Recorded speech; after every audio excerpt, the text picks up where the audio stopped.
going on, FA Nation? Welcome back. This is the Fantasy Alarm NASCAR DFS podcast. I am Dan Malin, and I'm joined, as always, by our FSWA three-time NASCAR Writer of the Year, Matt Selz. Matt, we are coming off the first ever Cup Series race at Iowa Speedway.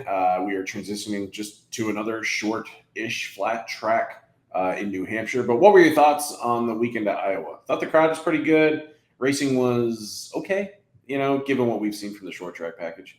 I thought the racing was actually really quite good. I thought NBC did a great job of presenting the race. That was a refreshing change, although They usually do.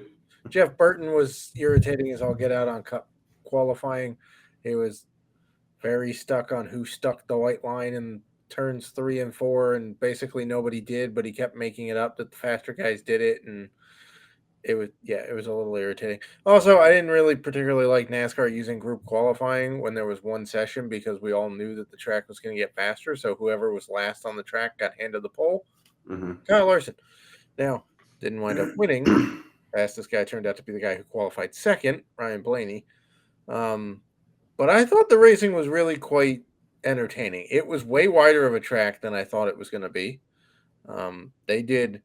Who did 3 wide for an entire lap? It was MTJ and 2 other guys in there for like a lap and a half. It was fantastic. I thought the Xfinity race was really entertaining. Tire wear wasn't that big of an issue in the Cup race. Yeah, I was actually kind of surprised by that. At the end of the day, I thought that was the best short track race we've seen in a very long time. Probably, yeah. And I say that knowing that Ryan Blaney dominated, and I'm not sure that there was a pass for the lead. I mean, maybe one pass for the lead under green the entire day when Blaney caught Larson. Mm-hmm. Do you think this is actually maybe a promising sign of things to come for short, flat tracks, especially, since we're going to another one this weekend? I think it is. I think I'm not going to say that Martinsville is saved, right? Because it's Martinsville. I think the racing is a product of that track, rather than a product of the package. Because we saw Bristol show up and put on an outstanding race earlier this year, the Bristol Spring Race. Will they run the intermediate package at Bristol though? They did. It was a different package, so there is that. But even the Richmond race was better. Yeah. So I think it's taking a little bit of time for the short track package to be sorted out compared to the other ones. But I thought it was entertaining. The crowd was great. Good job, NBC. I know there was that one caution where they didn't really have footage of what happened, but I'm also not 100% sure it should have been a caution. So I can't really blame them for not having the footage when who hit the wall and who was it? Hit the wall, bounced off, and kept going. And they called the caution late in stage 3 that basically changed the pivot. I'm not gonna lie. I don't sound like I know what I'm talking about because I was dead asleep by the time this caution probably rolled out. Fair enough. But yeah, I can't remember. Somebody hit the wall and kept going, and it was, I don't know. This is my issue with meaningless, not meaningless, but like when NASCAR has night races on Sundays for no reason. This race could have been the afternoon, and I knew when it was a night race, I was not making it. That's true. It was an interesting time. My only guess is because it was Father's Day, and they wanted to give dads the chance to get stuff done, before that. And they also didn't want to compete with the U.S. Open because that was also on NBC, if I'm not mistaken. Yeah. So, and I know that this race wasn't on NBC. That's because you don't want the U.S. Open running long, and then you delay the race, and then, whatnot. But overall, I thought it was great. Also, Jeff Gluck's Was It a Good Race poll put up a 92%, which is outstanding considering the fact we have one guy dominate the race, but the racing was excellent. Do you think Iowa sticks on the schedule? I'm not sure if it's coming back in 2025. I don't know about NASCAR's commitment, but it almost seemed like it was a consolation prize when they announced the schedule for 2024 when they announced it last year, because I remember they did want to get, I think, Montreal or like an international race on the schedule somehow. Yeah, I hope it stays. Let's put it that way. I mean, I thought it did enough in its first go to stay. It was more entertaining than Kentucky. Also, the ratings were excellent. Like, it Good. was one of the most watched races in, like, the last couple of years. So, I hope it stays, to be honest. If we get more short track racing like that, I'm all for it. All right. Well, this week we do go to New England for New Hampshire Motor Speedway. This is the USA Today 301. It's going to be 300 laps around New Hampshire Motor Speedway. That does give us plenty of Dominator points to consider, about 200 on DraftKings. I guess we can just kind of do a quick track preview. It's 1 mile in length, relatively short. They will run the short track package. It's very flat. You know, we used to love targeting Eric Almirola here. We love targeting Joe Gibbs Racing here. Is there anything else that you wanted to harp on? How is tire wear here? I don't think it's been that much of an issue, really. It's not been that much of an issue. What the compound is that Goodyear brings, because I know Goodyear's been trying to bring some different compounds that may introduce some manufactured tire wear, basically, to make that kind of more of an issue. But yeah, it's pretty flat. It is a mile. It's in terms of banking, there's technically progressive banking, but like it only gets up to 12 degrees. So what are we trying to do here? The trophy's a lobster. So that's always fun. Massive lobster. It is. It's a huge large crustacean. It is a very large crustacean. They also do get an actual trophy, but like part of your award is the amount of lobster that you can then eat for dinner. This is a track though where like passing is possible. We say it's kind of a shorter track. We say it's uses the short track package. It's not like a follow the leader short track though. Last year, the guys who finished in the top 10 started 27th, 11th, 8th, 20th, 6th, 9th, 13th, 15th, 4th, and 2nd place won it. Yeah, and I guess if we expand the the sample size or whatever, like Eric Jones started 30th and finished 11th. Correct. Yeah.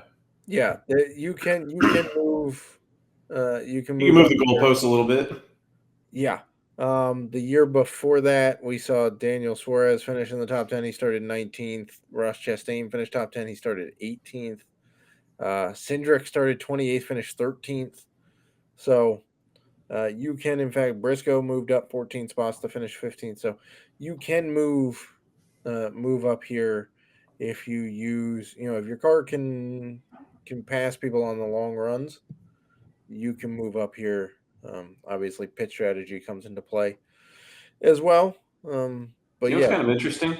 Yes. The first year of the next gen car, when they ran at New Hampshire, there were only 6.4 green lap passes like per lap. That was the average. There was a total of like 1,596. Last year, that went up to 3,101 for 11.9 green flag passes per lap, which I'm going to chalk it up to them having figured out the next gen car over the course of the year, because they were still figuring things out. Pretty much every manufacturer and Toyota was struggling with the next gen car, but this was like a turning point for them in that season, though. Correct. And while Truex did lead 254 laps here last year, there were 13 lead changes. Damn. So, now I will say, actually. What? That's actually wild. Yeah, I mean, if we put it in like the first year the next gen car was here, Truex led 172 laps and finished 4th. He started on the pole.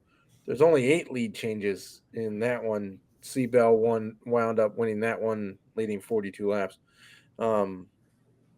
So I would say in general, we're probably in for another somebody's gonna figure this track out and lead a bunch of laps type race. Mm-hmm. Doesn't mean it's not going to be an entertaining race. So. You want to just dig into the driver pool? We're about 10 minutes in. We certainly can. I don't really have. Well, I guess there's weather. Oh yeah. Because NASCAR's in town, so there's weather. The weather, the forecast for Loudon, New Hampshire, which is where this track is, Does not look very good this weekend, to be perfectly honest. There are chances of rain, so we are recording this at about 10 o'clock p.m. Eastern Wednesday night. There are chances of rain Thursday, Friday, Saturday, Sunday, and Monday. All, by the way, the first 2 days in there also still have an excessive heat warning. Nice. So there's all sorts of weather concerns here this weekend. So we'll just have to wait it out. They are scattered storms, so we'll have to see how they break up through the. There's some mountains up there. I know the folks in the West don't really count those as mountains, but there's some mountains up there. I have to see how they go through, but it might be a bit of a wait and see weekend coming up. All right. Well, I guess there's no reason to really sugarcoat this. There are 5 drivers on DraftKings this week, priced over 10 grand. The 3 most expensive drivers are all Joe Gibbs Racing drivers. Correct. In the Next Gen Series, Christopher Bell and Martin Truex Jr. have won at New Hampshire. We've talked about MTJ's dominance here. The last 2 races having led 170-something laps in 2022 and then over 200 laps last year. Safe to say that he's probably the early favorite, and I'm honestly kind of confused as to why Denny Hamlin is priced as the second most expensive driver this week. It's got to be for his year coming in, right? Yeah, I guess. But it can't include last week because he was garbage last week. Yeah, he was garbage last week, and I was honestly expecting a much better week, especially after he only ran like 3 laps at Sonoma. I was too. I thought that this had set up pretty well for Denny. He was starting well, and then all of a sudden he's taking his Talladega approach and just dropping to the back. And it wasn't to avoid chaos; it was because his car sucked. I don't know. Right now, that team seems to be more hit and miss than anybody else. Right? Like they either show up and they're great, yeah, or they just totally miss on the setup. He hasn't led a lap since Darlington. And that was the only lap. And he only led one lap. He only led one lap, yeah. He led 71 at Kansas? Yeah. 136 at Dover. Yeah. Where he won it. I mean, prior to Sonoma, the results were still fine, because he was just rattling off top 5s. So it really just is like a 2-race skid. And this is an organization. Right, but prior to that, he also finished 30th and 37th before that rattling off of top 5. One was Talladega, and I think the other was Coda. But I mean, even then, he still was running up front for a lot of Coda. That one was. Or is it Texas? That was Texas. My bad. I see Auto Trader, Echo Park. And yeah, they're the same. They're basically the same. The only difference is one of them's a Grand Prix, so that's right. Convenient. I mean, he did win Richmond, so there is that. There's the hope that hey, maybe he was on pole for Phoenix. So if we're using roughly the same data set as we did last week, I can kind of understand it. But the next gen car, Truex led. We talked about it. He led 250 plus laps in one of them and 170 plus laps in the other one. The man has led like 65% of the laps here in the last 2 races. Christopher Bell's got a couple of wins here, and he's looking better. It just didn't look like he had very much for anybody in Iowa last week. He's a very tough driver to gauge. Yes. He's gonna be popular, I think, because he's got the 2 wins, but he also has 2 finishes outside the top 29. I'm honestly just kind of perplexed. Like, if we are just basing this off track history, which I get that the recent trends for Truex are terrible, but I mean, he doesn't have a top 10 since what looks to be Kansas. Although, in fairness, he ran out of gas at Sonoma. Yeah. He was running second till 100 feet before the start-finish line. Oof, poor guy. But, part of me thinks, like, I would rather have Truex priced up, and this is all just semantics or whatever. I just don't get, like, it's good to see a Truex. Monday race. Oh, then he's definitely going to win. Well, didn't Denny win the last Monday race this year? I believe he did. Yeah. Was that Dover again? Yes. Yeah. But yeah, it's interesting. I think Blaney is going to be really, really popular, and I don't see why there's any reason not to think. Coming off what he did at Iowa, and I mean, we can't really forget that he should have won Gateway, but similar to Truex, he ran out of fuel, and he finishes 24th when he arguably had the best car late in that run. So, I mean, if we're just looking strictly at recent trends on the short flats, like 2 of the last 3 races apply almost to New Hampshire, and Blaney won one of them and should have won the other. Correct. And I don't really get why Joey Logano is 9,800. Yeah, I don't know. I mean, I do kind of, because again, it kind of depends. If you're looking at the last now 16 similar tracks, last week it was 15. Now we're tossing in Iowa to basically the same data set. Mm-hmm. Joey Logano has the best average finish of anybody in the field in that data set at 9.3. So he's consistently running near.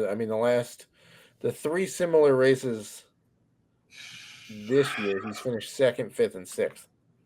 Yeah, and then he won North Wilkesboro. And then he dominated North Wilkesboro. Yeah, so I get that. Last week he seemed. Oh, it was kind of odd. Like he finished 6th, but I never really thought of him as a top.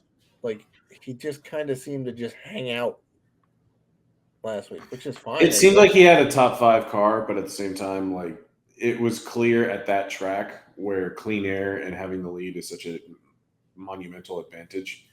It just seemed clear like he didn't have a car good enough to get up that far, but he was 9,300 and still managed to pay off the price tag and hit 5x value. But yeah, it seemed like he had a top 5 car, but that was kind of it. And occasionally you can win with a top 5 car, but you need some things to go your way. But right, like a late race caution and stay out and play the pit strategy and exactly. That just didn't fall his way. So maybe if he wins or gets a little lucky, we are having an entirely different conversation. I still feel like he's probably like $500, $600, $7 too expensive on DraftKings. Probably. It's just me. Did we gloss over anybody in the 10K range that you wanted to touch on? Well, we didn't really touch on Kyle Larson, but it's Kyle Larson. Yeah, like that's the thing. Like you can just plug and play Kyle Larson almost any week. Doesn't matter where he starts. I know last week was horrible, but he got wrecked. So like,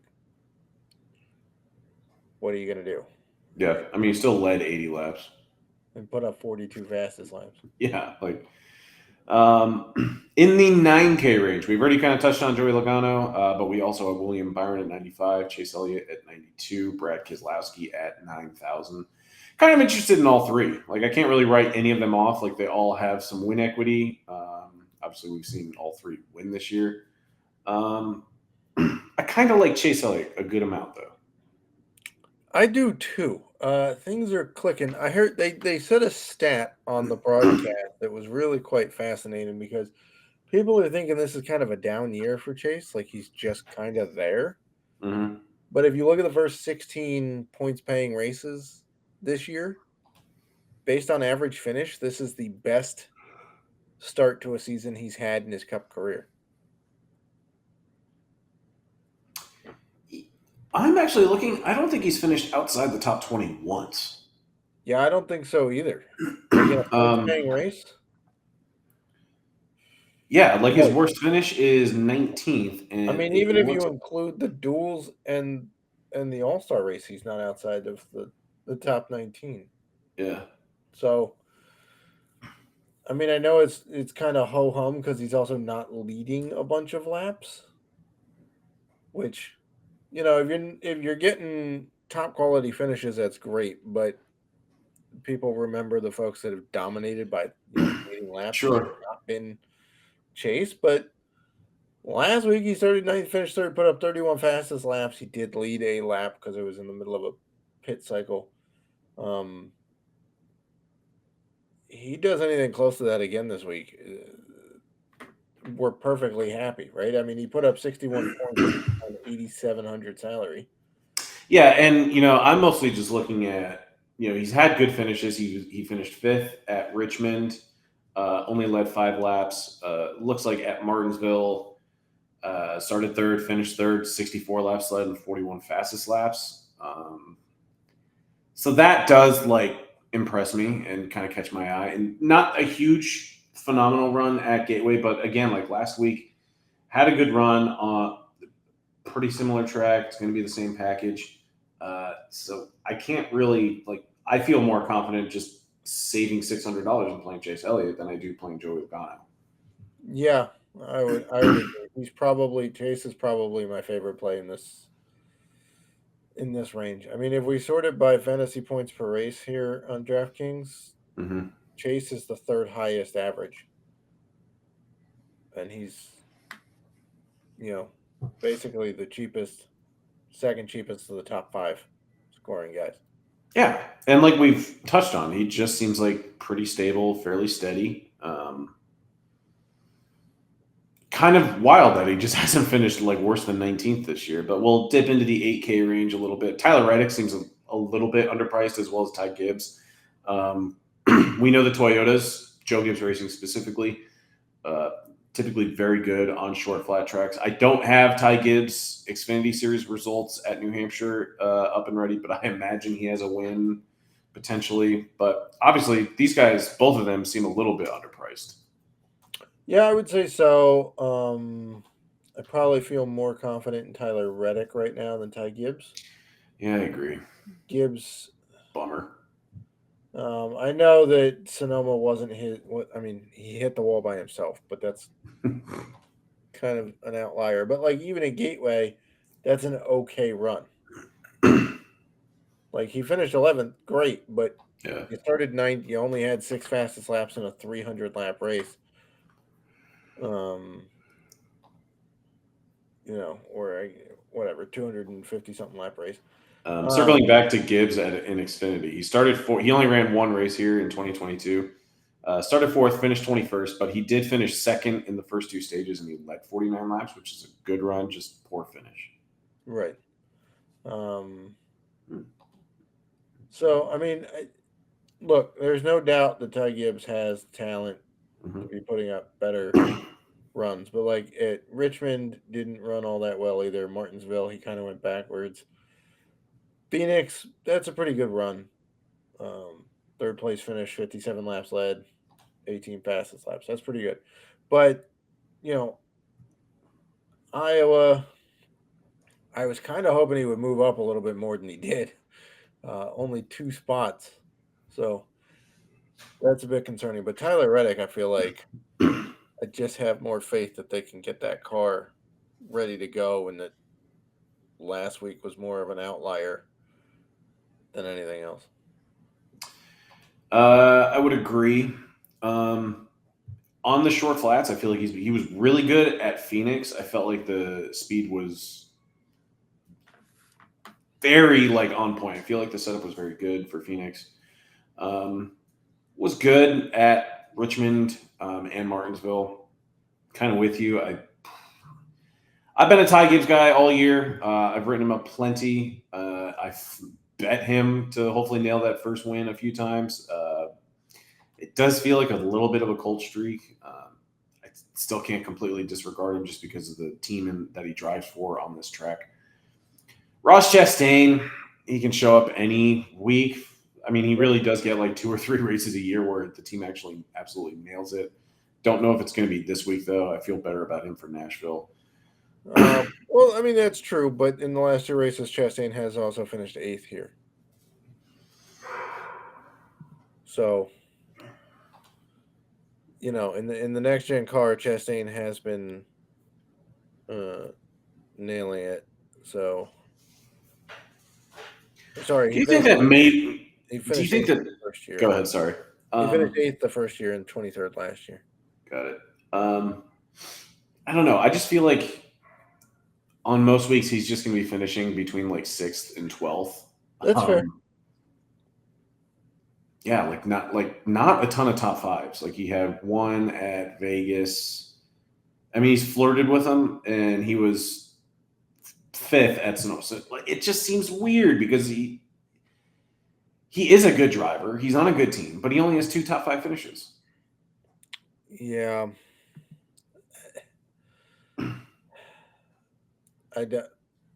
I'm as confused about him as you are, because the team is good, the equipment's good. He's getting The results are just okay. Yeah, he's getting into arguably less crap on the track this year than last year. We need to bring back. We need like Ross Chastain back with his edge. Yeah, Like he performs better when everybody's just pissed off at him. I mean, that's true, but I don't think Rick Hendrick's gonna let that happen. So Probably not. no. I have 2 drivers in this range I want to ask you about: Josh Berry and Kyle Busch. It just seems like nothing is ever going to go Kyle Busch's way this year. It really doesn't, does it? He probably deserved. He did deserve a better finish at Sonoma. That car was much better than where it finished. I don't know, man. Like, part of me wonders if Kyle Busch is kind of wondering if he can find a way out of his RCR contract. Are we gonna have Hold My Watch Part 2? Is that what? But it's just like, do you wonder if there's like a part of him that's wondering like, well, how could I possibly get back to Joe Gibbs Racing? And I understand like sponsorship is going to play a huge role in that as well. I don't know if he ended things like great with Joe Gibbs, but I know he's locked in for at least one more year. Weird how it ended there, because they kind of said it wasn't sponsorship, it was other stuff, but then it was sponsorship, but then it wasn't, but then Mars backed out, and like, I don't know. I have a very probably go with the younger guy coming out of SHR that I could probably get for cheaper because he doesn't have another job. So, go with. It does feel weird, especially because DraftKings is where I feel like they're discounting some drivers this week. They're getting aggressive with pricing Josh Berry at $8,000. He had a good showing last week at Iowa. He started 3rd, finished 7th, but he led 32 laps, had 18 fastest laps, and he crushed value on DraftKings. And we said this a week ago when we were talking. Like, he comes from a short, flat track background. He showed that he was good last week on a short, flat track. He's been solid elsewhere. But really, it does seem like since the rumors started picking up about SHR, and it became more apparent that he was going to have to find a new job. Had a good run at the All-Star Open. Obviously didn't make the All-Star race. But really, like, coming off like last week's run, you can probably play him with confidence, even if DraftKings is, pricing him up a little bit. Yeah, I will say he didn't have the best runs at New Hampshire in the Xfinity Series. One of those times he did wreck out. He was on the pole. But I don't know. I'd rather take if we're talking guys in this range, I'd rather take the hope that Kyle Busch's luck turns around at this price than banking on Josh Berry having a second great week. That's fair, but I mean, I think you could also make an argument for Bubba Wallace at 7,500. Agreed. It's a shorter, flatter track. He's run well here in the past. And again, Toyotas tend to do pretty well at this package. Last year, he started 8th and finished 8th in this race. So, and Tyler Reddick, his teammate, started 6th and finished 6th. So, I would say that they had the setups pretty well dialed in. The only thing with Bubba that always concerns me is like the car's good, like, the equipment is totally fine. It's just he needs to run a seemingly perfect race. Like, there are some drivers that can make a mistake or whatever, but you have a little faith in them, like, bouncing back. It almost seems like if there's like a slight inconvenience, whether it's like he gets in the wall, cuts a tire, has an issue on pit road, it just seems like it's doomsday and he's not going to like finish well, especially for DFS. But in this range, like, you're getting a guy like at 7,500 who should have a top 10 car And it really just depends on like how well he can just like keep it clean and just have a good race and be there in contention at the end of the day. I do like the price. I think it's dropping a little bit, which I think is a little reactionary on DraftKings' part. But I really like the play overall. I would agree with that. He tends to unravel a little faster. Would like to see. This next group of guys between Noah Gragson and Briscoe and Cindric and Suarez. By the way, new American citizen Daniel Suarez. Congratulations there, Good for sir. him. Michael McDowell, Ryan Preece, Gilliland, and Hocevar. I'm going to say it basically comes down to where those guys qualify. Mhm. They're all pretty much the same driver in this particular setup. I mean, I say that jokingly, and I know that I've written them up individually and separately and whatnot for various things, but they all have pretty close to the same recent stats, same average finish, capable of doing the same stuff. They're all basically in the same equipment at this point. Mhm. So to me, that group is going to come down to where they qualify and who has slightly better upside from that point of view. Todd Gilliland is. Guy's a monster since he signed his extension. He's not going to win. Not gonna Probably win. not. I Like mean, his he best may shot is nab like a you- super speedway. He may nab you a top 12. Yeah, like he did last week. Like he started 14th, finished Right. 12th. Even at Sonoma, he started 14th and finished 10th. He moved up 19 spots at Gateway. And 18 at Charlotte. Yeah. Guy's having a solid year given the equipment and like for a guy who's like routinely priced beneath 7K. I mean, he's just paying off the price tag every week. Yeah, outside of going back to the beginning of April, which would be Martinsville, he has finished outside the top 16, top 17 twice. Once was at Dover when he had an absolute just terrible delayed day. And the other one was at Texas when he finished 31st. Other than that, he's finished inside the top 17 every race between Martinsville and last week at Iowa. That's Solid. impressive. It's really good for him. And by the way, we get a discount. He went down. He's back to 6,400. He was 6,700 the last year. Oh, that was kind of bold. Yeah, that's kind of crazy. He's the same price he was at Gateway when he put up 48 points. He should be a driver that Gilliland, I mean, I wouldn't price him over McDowell, but he should definitely be more expensive than Ryan Preece, I feel. but here's the question. Why wouldn't we price him over McDowell at this point? Because Gilliland is averaging 25.5 points per race. That's fair. McDowell is averaging 17.5. I mean, if we look at it, McDowell is No, yeah, I get it. I don't know how DraftKings like comes up with the pricing. Very few people do. I think it's just McDowell like, is like 2 points ahead of Zane Smith per race. Mhm. And to be fair, Zane Smith's only run a handful of, I don't think he's run as many races as McDowell. Are there any drivers under 6K that maybe catch your eye? Excellent question. Under 6K? Yeah. Well, can we go for a second Ricky Stenhouse week? Go for it. I mean, I don't know. I feel pretty good. I think that was my best call last week. Did not think Blaney was going to do what he did. Stenhouse had an unbelievable run. Yeah.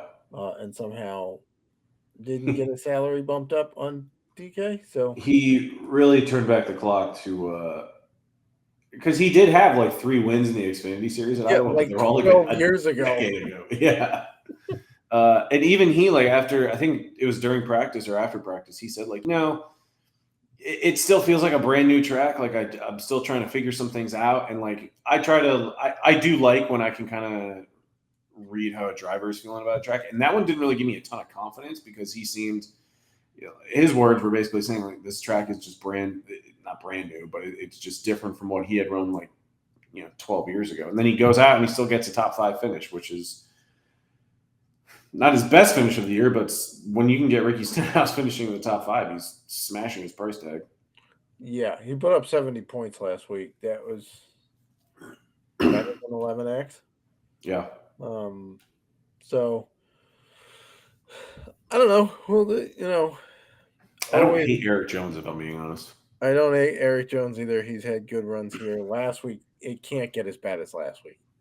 Well, the other thing is, too, is like the price tag for both him and his teammate, John Hunter Nemechek, it's dropping.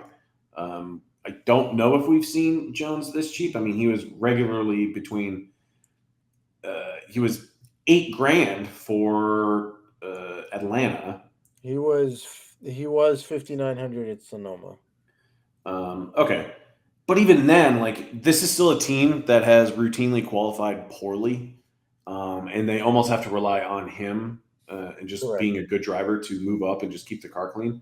And so it's like, again, if he's just going to qualify poorly and he's this cheap, he's probably going to pay off the price tag either way. Like, I do not think he's going to put this car in the top 20 to start.